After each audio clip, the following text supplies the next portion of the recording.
আমাদের দেশের প্রেসিডেন্ট প্রধানমন্ত্রী হিসাবে আমরা পুরুষও দেখছি, নারীও দেখছি।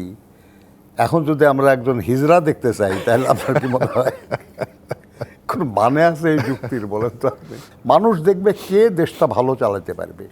যে কাজ করে তার ভুল হয়, যে কাজ করে না তার ভুল হওয়ার কোনো সুযোগ নাই। বিএনপিকে দেখেছি, আওয়ামী লীগকে দেখেছি, এবার একটু জামাতকে দেখতে চাই, এরকম একটা প্রচারণা। বিশেষ করে রিক্সা চালক যারা আছেন, বিভিন্ন জায়গায় দোকানদার আছেন, তাদের কাছ থেকে প্রায়শই শোনা যাচ্ছে। এইটাকে মোকাবেলা বা এইটাকে আপনি কিভাবে দেখবেন, কিভাবে বর্ণনা করবেন? মানে আমাদের এক কর্মী, সে খুব লেখাপড়া জানার লোকও না, খুব বড় পদেও চাকরি করেন না। আমি শ্রমিক আন্দোলন করছি জানেন আপনি। আর ফলে আমার অনেক বন্ধু, আমার অনেক সহকর্মী আছে যারা খুব ছোট চাকরি করতো, করতো, বয়স হয়ে গেছে তার আর কি। সে আমাকে বলতেছে যে নজরুল ভাই, আমাদের দেশের প্রেসিডেন্ট প্রধানমন্ত্রী হিসাবে আমরা পুরুষও দেখছি, নারীও দেখছি। এখন যদি আমরা একজন হিজড়া দেখতে চাই তাহলে আপনার কি মনে হয় কোনো মানে আছে এই যুক্তির? বলেন তো আপনি। যে একে দেখা হয়েছে, ওকে দেখা হয়েছে, আমাকে একবার দেখার সুযোগ দেন। তাহলে এরপরে নির্বাচনে যদি অন্য কেউ বলে আর কি যে তাদের দেখছেন, এবার আমাকে সুযোগ দেন, আমরা কি সারা জীবনে অ্যাপ্রেন্টিস দিয়ে দেশ চালানোর চেষ্টা করবো? রাইট। এটা তো হয় নাকি? এটা একটা কথা, মানে কোনো যুক্তি নাই এই ধরনের কথা। আমার কাছে আমার মনে হয় এটা খুব সস্তা একটা যুক্তি, যেটা মানুষ গ্রহণ করবে বলে মনে হয় না। মানুষ দেখবে কে দেশটা ভালো চালাতে পারবে। RICL TMX, যুগের পর যুগ স্থাপনা থাকে মজবুত। কারণ দেশটাকে গত 17-18 বছরে এটা নিঃশেষ করে দেওয়া যাওয়া হয়েছে। সমস্ত প্রতিষ্ঠানগুলো ধ্বংস করে দেওয়া যাওয়া হয়েছে।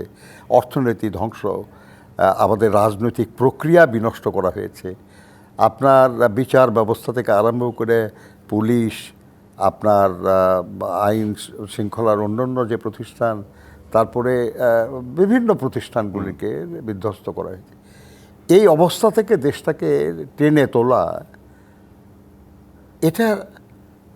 এটার জন্য যে যোগ্যতা সম্পন্ন মানুষ দরকার, এটা গুরুত্বপূর্ণ ব্যাপার। হ্যাঁ, যোগ্য মানুষদের মধ্যে কিছু মানুষের বিরুদ্ধে কিছু অভিযোগও থাকতে পারে আর কি।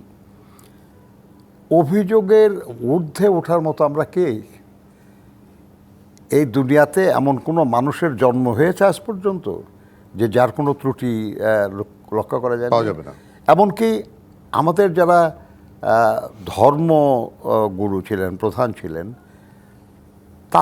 তাদেরও তো জীবনে ভুল হয়েছে এবং তার জন্য আল্লাহ তাদেরকে একটা ভর্ৎসনা করেছেন। এটা তো আমাদের গ্রন্থেই আছে, পবিত্র গ্রন্থে আছে। অর্থাৎ ভুল হতে পারে মানুষের। ব্যাপারটা হচ্ছে যে গুরুত্বপূর্ণ হলো এই, যে কাজ করে তার ভুল হয়, যে কাজ করে না তার ভুল হওয়ার কোনো সুযোগ নাই। আর যে কাজ করে সে যদি সেই ভুল থেকে শিক্ষা নেয় তাহলে বেস্ট। যে কাজ করে নাই সে ভুল করবে কিনা আমি জানি না, কিন্তু যে কাজ করেছে তার ভুল হতে পারে। যদি ভুল হয়ে থাকে, আর যদি মনে করি আমরা যে ভুল থেকে সে শিক্ষা নিচ্ছে এবং সে শিক্ষা নিয়ে সমৃদ্ধ হয়েছে এবং এই সমৃদ্ধ মানুষটা আমার দেশের কল্যাণের জন্য অধিকতর কাজ করতে পারবে, আমি মনে করি that is a better option. অবশ্যই ওটা একটা ভালো চয়েস আর কি, যে আমাদের ওটা গ্রহণ করা উচিত। হ্যাঁ, যদি কেউ মনে করে যে না ও ভুল করে এবং ভুলের জন্য তার কোনো অনুশোচনা নাই, সেই ভুল আবার করবে নিশ্চিত আমরা, তাহলে তো এটা গ্রহণযোগ্য না, সেটা তো আপত্তি করতেই পারে আর কি। কিন্তু ভুল করা হয়েছে এই জন্যই আর তাকে মানে করা হবে না, নতুন কাউকে নিয়ে আসতে হবে আর কি। এটা কোনো যুক্তিসঙ্গত একদম।